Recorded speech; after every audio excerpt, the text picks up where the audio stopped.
Hola, soy Ángela Lugones. El día de hoy voy a entrevistar a Andrea Pellegrini, médica psiquiatra de niños y adolescentes, y vamos a estar hablando de salud mental, sobre todo niños y adolescentes, y lo que dejó la pandemia.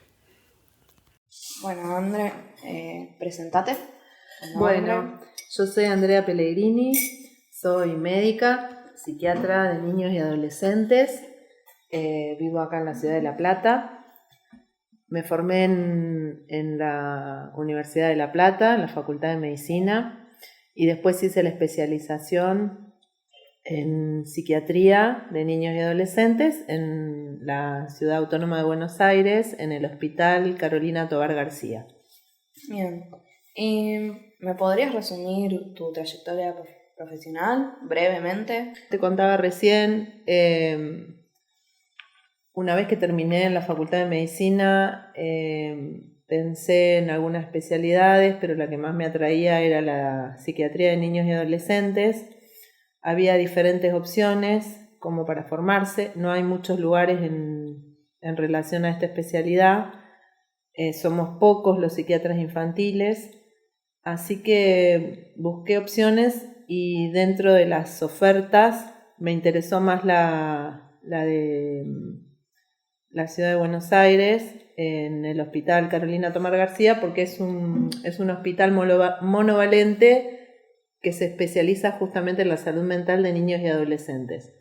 Así que, bueno, rendí un examen para ingresar al sistema de formación y adjudiqué para una concurrencia, que son 5 años en ese hospital, y después se rinde el examen de especialista, también en la misma ciudad, que depende del Ministerio de Salud de Nación. Así que una vez que terminé la formación, rendí el examen y bueno, ya tuve el título de especialista.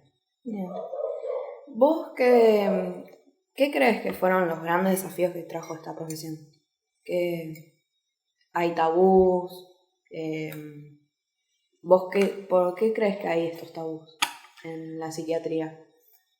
Bueno, en principio ya es un tema bastante complejo, el tema de la especialidad en sí misma, porque uno tiene como que deconstruir todo lo relacionado con el formato, digamos, con el que nos educamos en la medicina, con un discurso médico hegemónico, que viene de un binarismo muy biologicista, y para poder trabajar en la salud mental, ¿no?, con niños y adolescentes, hablo de esto de construir porque hay como que repensar un modelo de abordaje integral, en donde uno no va a trabajar solo con el niño, sino que va a trabajar con otros efectores que tienen que ver con la familia, con las escuelas, con los organismos relacionados con niñez, y eso implica posicionarse de otra manera, ver una problemática desde una complejidad, en donde esa problemática es el resultado de diferentes factores que interactúan entre sí. Y bueno, para poder trabajar desde esa lógica, la verdad que es poco lo que nos sirve la formación de pregrado. Así que es como volver a repensar y volver a formarse, casi te diría, ¿no? Y entonces elegir diferentes alternativas. Uno va armando como un recorrido propio en el que va como investigando y viendo qué ofertas hay y cuáles son las que más nos cierran, cuáles son las que más nos sirven. Y así me formé, en principio en la Facultad de Medicina, después haciendo la especialidad de niños y adolescentes en el Tovar García. Ahí hay muchas opciones de recorrido dentro del hospital, consultorios externos, hospital de día, internación, consultorio de crisis. Eso te da como un panorama muy amplio de lo que es la salud mental. Y después me formé en vínculos y en familia, ¿no? Hice otro tipo de capacitaciones para trabajar como con una herramienta que es el trabajo en grupos y familia, que bueno, eso es lo más, creo, enriquecedor dentro de esta especialidad. Claro. Bien. Bueno, he sabido que tenés que escuchar 1000 relatos, algunos son un poco crudos. Entonces, ¿cómo haces para involucrarte sin involucrarte tanto? Porque debe ser un poco sobrecargante. Sí, creo que en principio uno tiene que primero ver cuál es la función, ¿no? Uh-huh. Que tiene como profesional, por un lado, y sin deshumanizarse. Pero también es cierto esto que decís, que uno debe implicarse sin involucrarse. El hecho de involucrarte ya no te permite trabajar desde afuera, porque quedás como atrapado dentro de la misma problemática que presenta la familia que se acerca, ¿no? Uno es un poco como un intermediario que hace una lectura de una determinada situación y piensa con los otros diferentes ideas y se plantea una estrategia terapéutica en conjunto con la familia. No pensar que uno tiene todo el saber, sino que somos varios los que estamos pensando, y ahí me refiero al equipo interdisciplinario, porque lo importante es trabajar en red, trabajar con el equipo interdisciplinario, como lo plantea la Ley de Salud Mental, con trabajadores sociales, psicólogos, psiquiatras, acompañantes terapéuticos, operadores de calle, digamos, bueno, eso hace que todos tengamos una función y una corresponsabilidad. Y también me parece que es importante que uno pueda tener un espacio de análisis personal, un espacio propio, un espacio psicoterapéutico, casi te diría, no solo por una cuestión propia, de tener una salud mental adecuada, sino justamente como una cuestión, te diría, de trabajar estando en un equilibrio propio emocional, ¿no? Si no uno, bueno, justamente pasan estas cosas que uno a veces termina involucrándose o viéndose muy afectado por los temas con los que trabajamos. Lo importante en principio es, si uno trabaja con la salud mental, tener al menos un espacio en donde uno pueda estar resguardado de tu propia salud mental, ¿no? El hecho de hacer análisis, psicoanálisis o el tipo de análisis que vos quieras, casi te diría que es como una cuestión de responsabilidad ética profesional. En principio por la salud de uno mismo y por la salud de los otros a quienes uno va a atender. Después, el poder hacer actividades que no tengan nada que ver con este tipo de trabajo, deportes, vida al aire libre, salidas recreativas, el contar con una red afectiva, ya sea familia, amigos, pareja, o sea, el que uno pueda sostenerse con otro. Y lo más importante de todo es trabajar en equipo. El equipo interdisciplinario en donde uno comparte saberes, se siente sostenido, es decir, uno tiene que estar acompañado para poder acompañar y estar cuidado para poder cuidar, y bueno, y eso es algo que nos hace mucha falta porque tenemos un gran abandono del Estado, los profesionales de la salud mental que nos ocupamos de esto, ¿no? Estamos como muy solos, muy descuidados, muy cuestionados, y a veces todo eso hace que sea muy difícil desarrollar la actividad sin consecuencias físicas y psíquicas. Bueno, ahora te quería preguntar más que nada sobre la pandemia y la salud mental. ¿Cuáles fueron las consecuencias de esta pandemia en torno a la salud mental, sobre todo en niños y adolescentes? Uh-huh.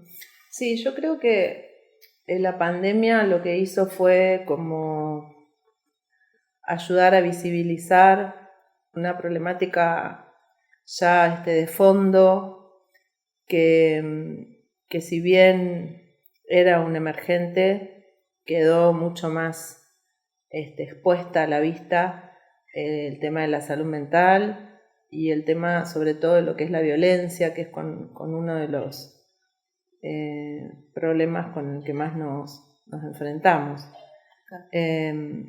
Pensando que la salud mental tiene que ver con una serie de factores como los sociales, lo histórico, no solo lo psicológico, lo biológico, digamos, y la relación entre todos estos da cuenta de lo que es la salud mental y teniendo en cuenta también la salud mental comunitaria. La pandemia afecta casi todos estos factores, digamos, ¿no? Desde lo económico, la dificultad para trabajar, desde lo social, los chicos, que es bueno, la población con la que yo trabajo, los niños, los adolescentes se quedan sin redes, se quedan aislados dentro de la familia, las familias más vulnerables que cuentan con dispositivos como las casitas del niño o la posibilidad del almuerzo o la merienda en las escuelas, se ven impedidos de acceder a estos espacios. Los chicos que están en situaciones o familias en situaciones de violencia, en sus distintas formas de expresión de la violencia, abuso sexual, maltrato, violencia familiar, violencia de género, violencia institucional, quedan más expuestos y más aislados y sin redes, ¿no? Que creo que eso es lo más difícil. Y de manera que empieza como a visibilizarse más esta problemática que ya preexistía, y a esto se suman también otro tipo de situaciones como ansiedad, que se manifiesta como crisis de angustia, ataques de pánico.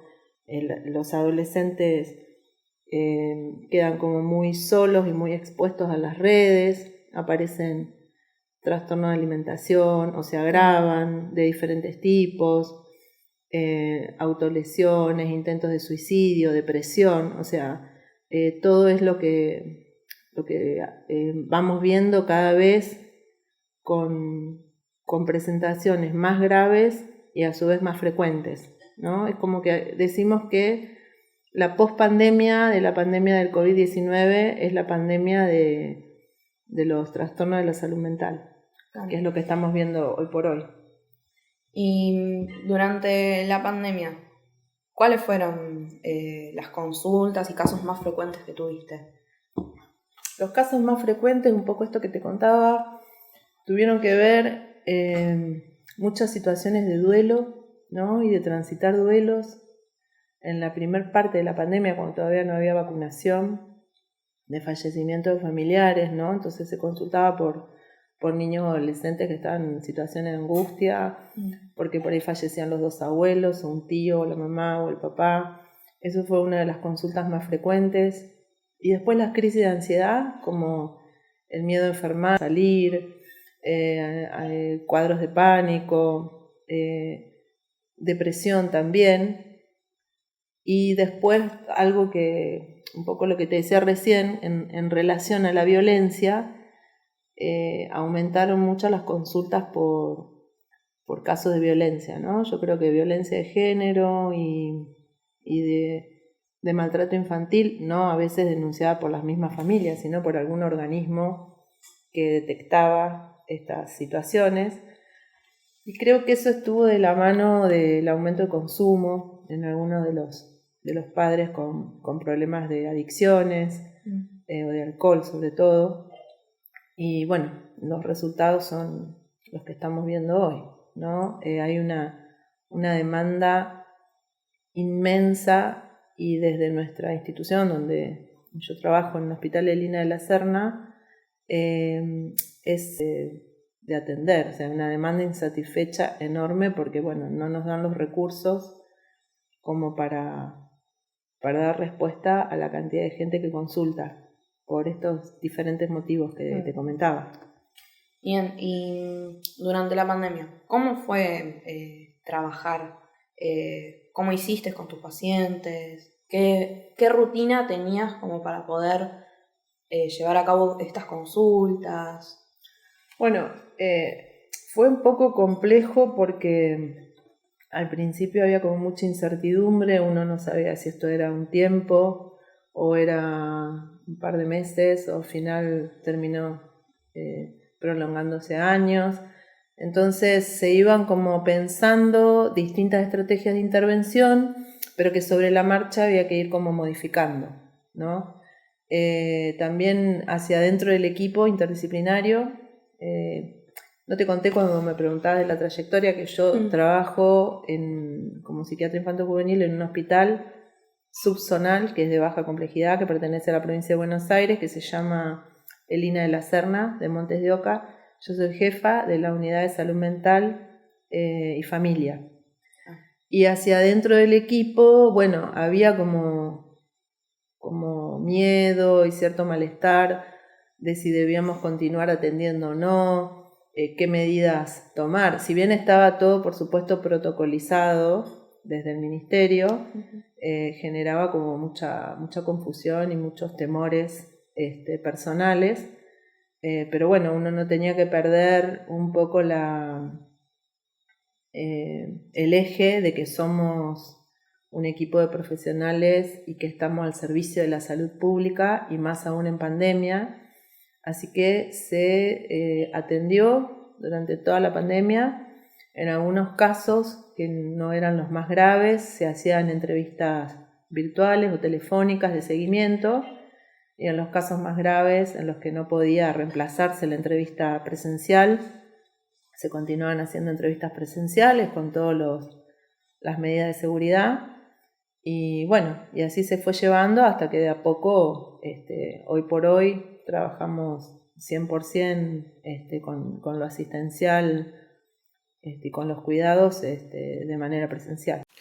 Bueno, y una de las preguntas es si vos crees que luego de la pandemia a la salud mental se le dio un poco más de relevancia. ¿Hubo algún cambio significativo post pandemia? Por ejemplo, yo vi mucho en medios cuando estaba haciendo la investigación de que hicieron mucho hincapié en esto de la salud mental, aparte de- del tema del COVID. Em, Se hablaba de esto de estar solo, de, del duelo, de la gente que le afectó. Em, ¿Hubo algún cambio entonces? Sí, yo creo que esto de que quedó más visibilizado, ¿no? La situación de los chicos sin asistir a la escuela.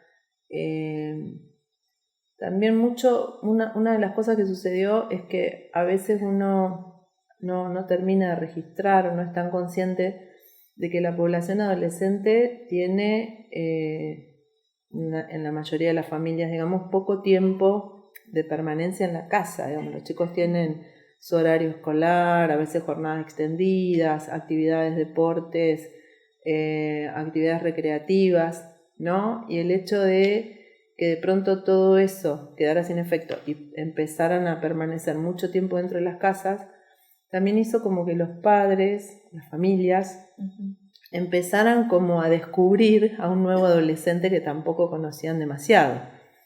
Y ahí, bueno, aparecían como preocupaciones con respecto al tema de las pantallas, con respecto los trastornos del sueño, ¿no? Los chicos vivían de día, que era la manera también de estar un poco separado de los padres, de poder oficiar un corte, que no podían hacerlo hacia afuera, de manera exogámica. Entonces esa manera de desencuentro era el sueño de día y el vivir de noche. Bueno, todo eso trajo mucho malestar, y sí, los medios empezaron como a hacerse eco de estas situaciones, ¿no? Por la gran cantidad de consultas que se generaban en los efectores de salud, y empezaron por eso yo iba a hacerse más visibles las problemáticas de salud mental, que si bien ya estaban presentes, ¿no? Pero la gente a tenerlo más en cuenta, a informarse más, a conocer más. Aparecieron muchas estadísticas en relación a depresión, suicidio, en relación a abuso. ¿Crees que esto, o sea, ayudó a visibilizar más, no? Sí, yo creo que fue algo como correrse un velo sobre algo que, si bien se hablaba o estaba presente, no se lo consideraba algo tan grave como es, ¿no? Y el impacto que tiene en lo social, en la economía del país, este tipo de trastornos, y en el futuro, en el desarrollo, ¿no?, de la población infantil y adolescente. Y también eso ha marcado en algún punto, por lo menos lo que es en la provincia de Buenos Aires, que es un poco donde yo trabajo y puedo conocer más, se han intentado armar propuestas políticas sobre infancias y juventudes y mayor asistencia, mayores recursos, y los recursos que están, redistribuirlos de una manera más a lo mejor inteligente para que haya una mayor accesibilidad en los distintos efectores, porque eso es otro tema, ¿no? Hay pocos recursos y hay dificultades para acceder a los mismos. Y bueno, y se ha trabajado en eso, como para revertir esto que digo de la salud mental y el impacto que ha tenido. Claro. Se está trabajando en eso. Hay varias intervenciones que se están haciendo. Bueno, durante la pandemia la gente estaba o muy conectada al internet o directamente aislada del internet. Entonces, ¿qué relación tiene esto con la salud mental? ¿No hay alguna patología que pueda despertar algún problema en relación al internet? Sí, yo creo que como que hay cosas a favor y cosas en contra, ¿no? Esto que decís de la relación a internet también me hace pensar las dificultades, o sea, lo voy a pensar desde el punto de vista familia, desde lo propio de cada niño, o tal vez más cada adolescente, desde lo intrasubjetivo, y desde el punto de vista de educación. Porque en el punto de vista de educación quedó una población enorme de niños y de adolescentes que no tenían acceso a internet, por lo tanto quedaban por fuera del sistema educativo.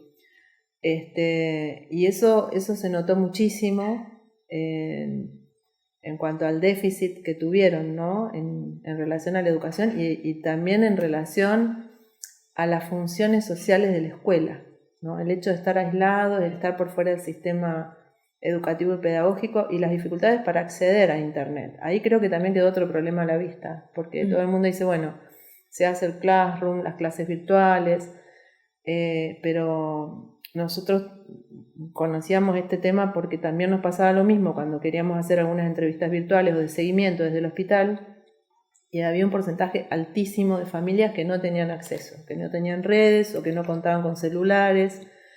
En el tema de la escuela, que no podían imprimir las fotocopias por un tema económico, y eso hizo que los chicos quedaran por fuera del sistema, una población enorme, lo que después implicó un retroceso, ¿no?, en cuanto al conocimiento, al desarrollo de todo lo relacionado con el aprendizaje, que eso es otro tema que se está viendo hoy.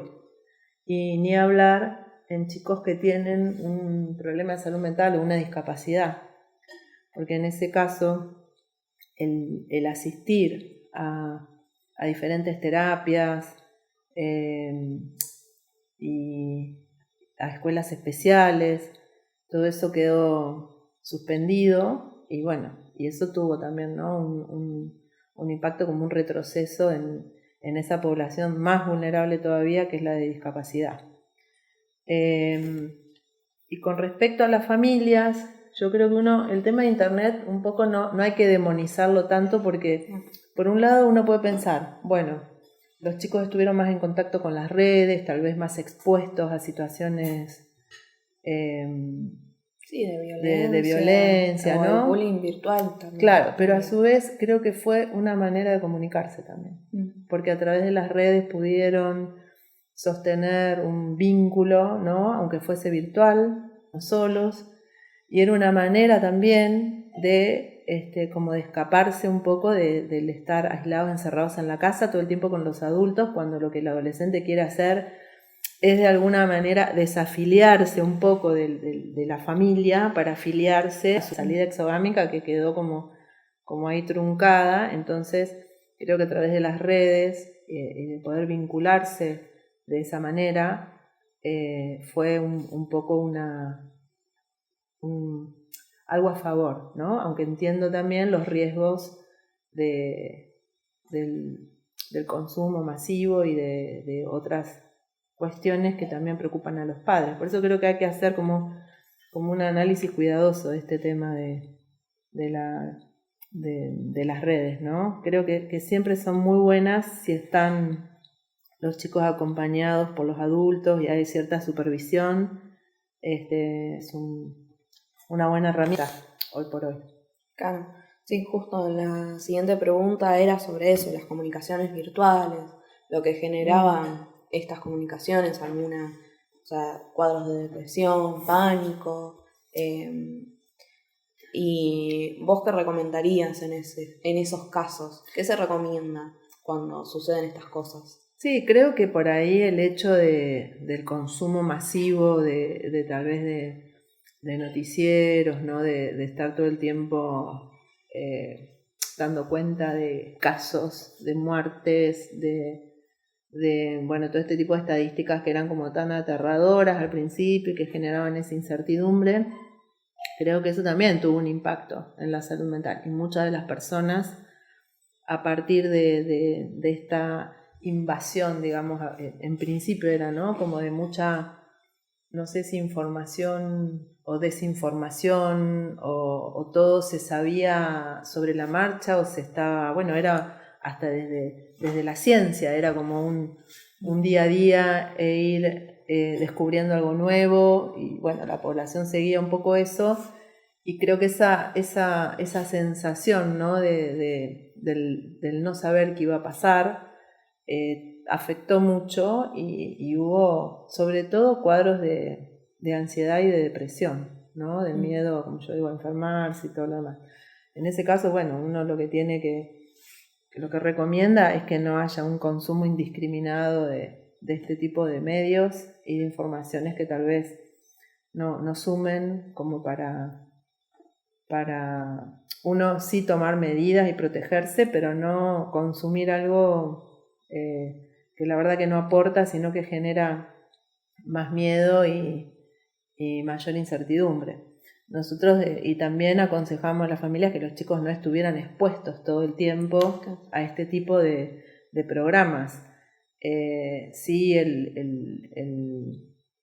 que la familia tuviera más acompañamiento con los chicos en participar de juegos, en ver películas, en la lectura sobre todo, ¿no? Como herramientas positivas a cambio del consumo de los medios así de manera indiscriminada. Eso era algo que tratamos de transmitir. Claro. Bueno, y esta ya es la última pregunta. ¿Cuáles serían las tres claves? Si hubiesen tres claves que considerás esenciales para empezar a trabajar en mejorar nuestra salud mental, ¿cuáles serían? Creo que básicamente analizándonos el tema de la definición de salud mental, en esto que yo decía que tiene que ver con la salud no solo física, psíquica, tiene que ver con la historia, con lo social, con lo económico. Desde lo macro, digamos que debe haber políticas que apunten hacia la salud mental y hacia factores de prevención y promoción de la salud mental. Y los vínculos tempranos, desde el acompañamiento, ¿no? Te diría desde el embarazo y desde la primera infancia, trabajando sobre los factores protectores de la salud mental, que tienen que ver con la familia, con el diálogo, con la salud en general, integral, con un desarrollo de un niño sano. Y bueno, es complejo porque acá también interviene lo económico, la posibilidad de tener ingresos y de poder cubrir las necesidades básicas insatisfechas, digamos, es como todo muy amplio, ¿no? Pero sobre todo la promoción y la prevención desde las políticas del Estado, el acompañamiento las familias desde, ya digo, desde el embarazo y más que nada la importancia que tiene la escuela en esto, ¿no? En donde a veces se hacen detecciones de, no sé, controles de salud que yo veo que se realizan en las escuelas, como de la visión, de la audición, de la nutrición, ¿no? Que se hacen planificaciones para detectar este tipo de problemas, pero no está incluida ahí la salud mental. En donde si uno desde el ingreso al jardín, que hoy por hoy ya también es obligatorio, pudieran detectarse familias vulnerables, dificultades en los vínculos. Estoy hablando del adulto, ¿no? Que tiene a cargo el niño, detecciones de consumo, de violencia. Bueno, eso creo que sería una de las mejores formas de prevenir la salud mental, ¿no? De nuestros futuros niños y adolescentes. Claro. Creo que eso es lo más importante. Las escuelas para padres y el trabajar en la salud como invirtiendo mucho más dinero en la promoción y prevención y no tanto después en la asistencia de los casos complejos, ¿no? Como decir, bueno, una internación por un intento de suicidio debería ser lo que está en la punta de la pirámide y la mayor atención en la base de la pirámide debería ser la promoción y prevención, ¿no? Y el presupuesto debería estar destinado justamente a eso, no tanto a la atención de las situaciones ya complejas y que resultan de una consecuencia de todo lo anterior que no funcionó. Así que bueno, más o menos. Esa sería la idea. Sí. Bueno, Andrea, acá cerramos. Muchas gracias por participar en esta entrevista. Bueno, no, gracias a vos por la charla. Este trabajo fue realizado para el taller de producción de contenidos y narrativas gráficas de la carrera de Tecnicatura Superior en Comunicación Digital de la Facultad de Periodismo y Comunicación Social en la Universidad Nacional de La Plata.